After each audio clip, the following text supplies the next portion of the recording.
Assalamualaikum warahmatullahi wabarakatuh. Hai, apa kabar? Semoga kita semua selalu dalam lindungan Allah Subhanahu wa Ta'ala. Pada video selanjutnya, kita akan membahas tentang kerajinan bahan lunak bagian 2, prakarya SMP MTS kelas 8 semester 1.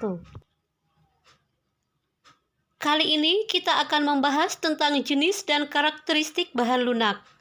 Tujuan pembelajaran: 1. Menjelaskan kerajinan bahan lunak alam. 2. Memberikan contoh kerajinan bahan lunak alam. 3. Menjelaskan kerajinan bahan lunak buatan.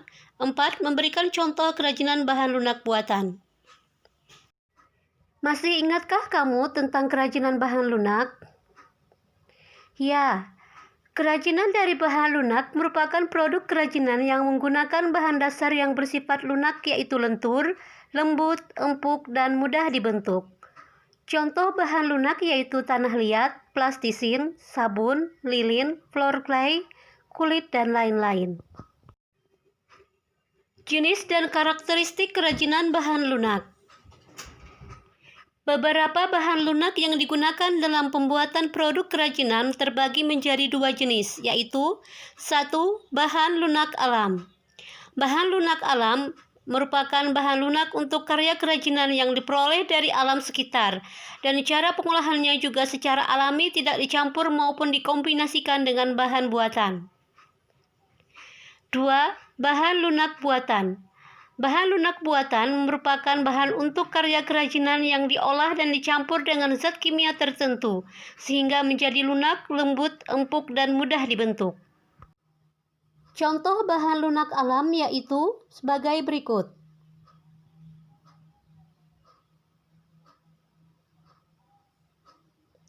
Dan contoh bahan lunak buatan seperti pada gambar.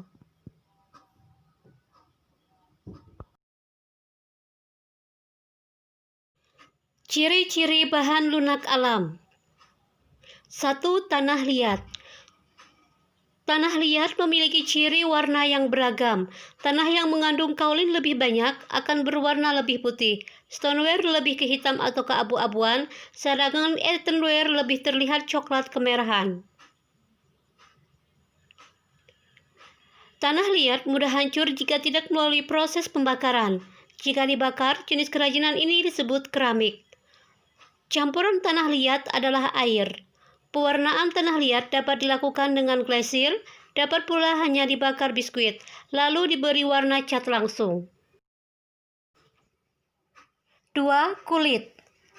Kulit memiliki ciri yaitu berasal dari hewan yang sudah tersamak sehingga mudah dibentuk. Kulit ada yang berwarna putih, hitam, coklat, ataupun krim, sesuai dengan hewan yang dikuliti. Kulit alami jika terbakar akan berbau sate. Kulit tidak tahan air, jika terkena air akan merusak struktur kulit. 3. Getah nyatu. Getah nyatu berasal dari pohon nyatu yang berwarna putih. Jika ingin dibentuk, getah harus dimasak terlebih dahulu agar lunak dan elastis. Jika dipanaskan akan melunak, tetapi lama-kelamaan akan mengeras. 4. Floor clay. Berasal dari adonan tepung yang dilumat hingga kalis dan mudah dibentuk. Floor clay juga dicampur dengan air. Kerajinan dari floor clay tidak tahan air karena jika terkena air akan mudah rusak. Pewarnaan floor clay dapat dilakukan dengan pewarna makanan atau sintetis agar muncul warna-warna yang cemerlang. Ciri-ciri bahan lunak buatan. 1. Polimer clay dan plastisin. Memiliki ciri. Polimer clay dan plastisin memiliki ciri-ciri yang serupa, memiliki aneka warna yang cerah dan bertekstur padat lunak. Yang membedakan hanya pada polimer clay tidak mengandung minyak, sedangkan plastisin mengandung minyak. Pada saat pengeringan, polimer clay dapat mengeras, sedangkan plastisin tetap seperti semula. 2. Fiberglass. Ciri-ciri: struktur cair dan jika mengering akan mengeras. Dapat dibentuk ketika setengah mengeras. Kerajinan fiberglass dibuat dengan cara dicetak atau dicor. Campuran fiberglass adalah katalis. Pewarnaan fiberglass dilakukan saat masih keadaan cair maupun saat bahan mengering. Fiberglass tahan lama dan kuat. Warna bening.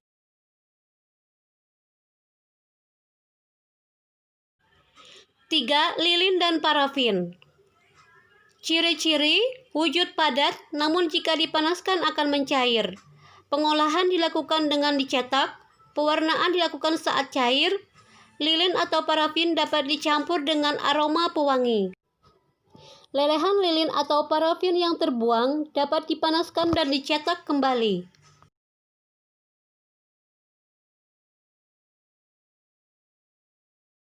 Empat. Gips. Wujud bahan gips adalah bubuk, dicampur dengan air menjadi adonan yang kental. Adonan inilah yang akan mengeras jika didiamkan. Oleh karena itu, mengolah gips harus dengan cara dicor atau dicetak. Pewarnaan gips biasanya setelah produk jadi. Gips mudah pecah, sehingga harus berhati-hati saat berkarya dengan bahan ini.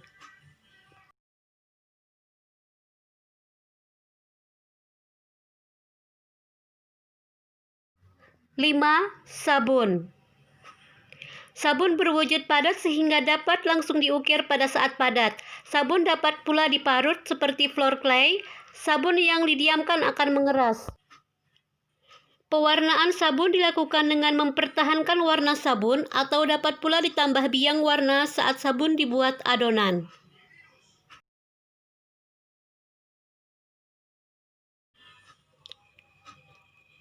Demikian video pembelajaran kita kali ini, semoga bermanfaat. Wassalamualaikum warahmatullahi wabarakatuh.